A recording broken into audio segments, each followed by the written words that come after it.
I was talking to a friend earlier today. We were talking about corruption um, and really where corruption starts. You know, this is something I've been thinking about for a while, and really it was revealed to me at a political event that went on last month that I talked about, Lincoln Days. Um, and let me explain here. See, corruption starts in the courts. Follow me. Um, when we were at this Republican event called Lincoln Days, there was a room full of people, about 1,000 or so people, where all the candidates were in. And we had a Republican congressman and senator came down from Washington D.C. and all the candidates and everything was up there. And it reminded me of an old time, tent revival, where the preachers in this case, in the form of politicians, went up and expound the wisdom of their faith. Rah rah, we're good and they're bad. They're sinful. We're not sinners. And at the end of the evening, they had all the people running for office stand up, and the congressman stood up, and the senators stood up, and the state representatives stood up, and the mayor stood up, and then the judges stood up. And it really hit me at that point in time that the judges are part of this two-party duopoly. So really, if you look at the career path of a judge, circuit court judges are elected. So they have to be part of this part of these parties.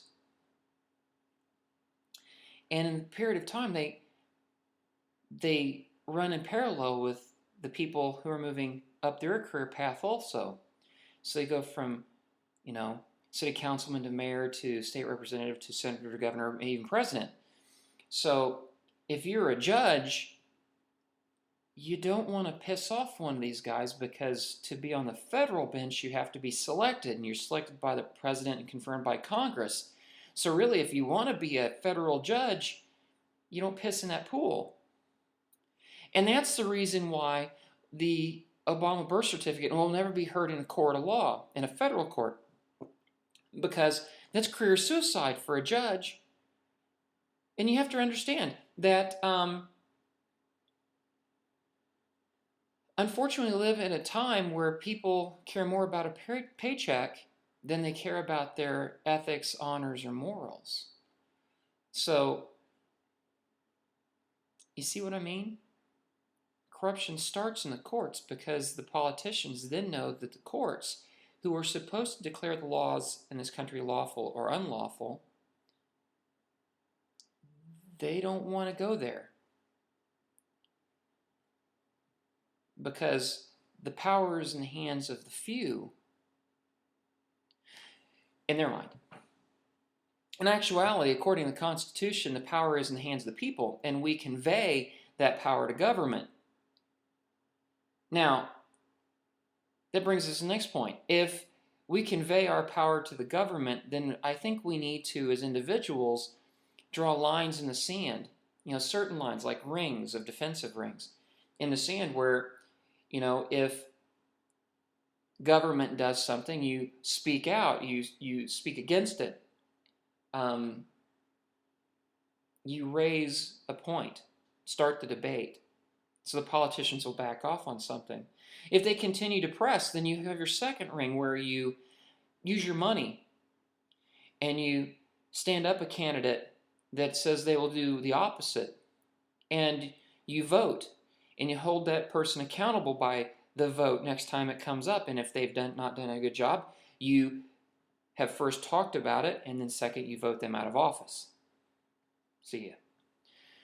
Third ring is the one that really is kind of hard for most people to think about, and honestly, I think pretty hard about it myself. But is the last ring, where you put in where it's your force of arms. At what point can government invades your personal life to a point where it is time to pick up a gun? I know where my point of time in that is, and actually there's two of them. Most people will pick up a gun in defense of their family.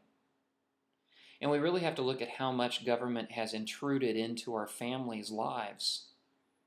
And maybe it's time to push back. Not with a rifle, but with a vote. And if they do come to you directly, maybe then it's not a bad time to use a rifle. But that's your decision, not mine.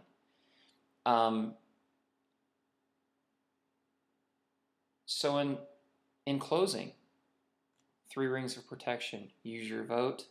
Use your voice. Then use your vote and your money. If you don't use your vote and your money, be prepared to use your weaponry. So if there's things that you're believed in, whether you see them on this side or someplace else, put your voice, your money, and your vote.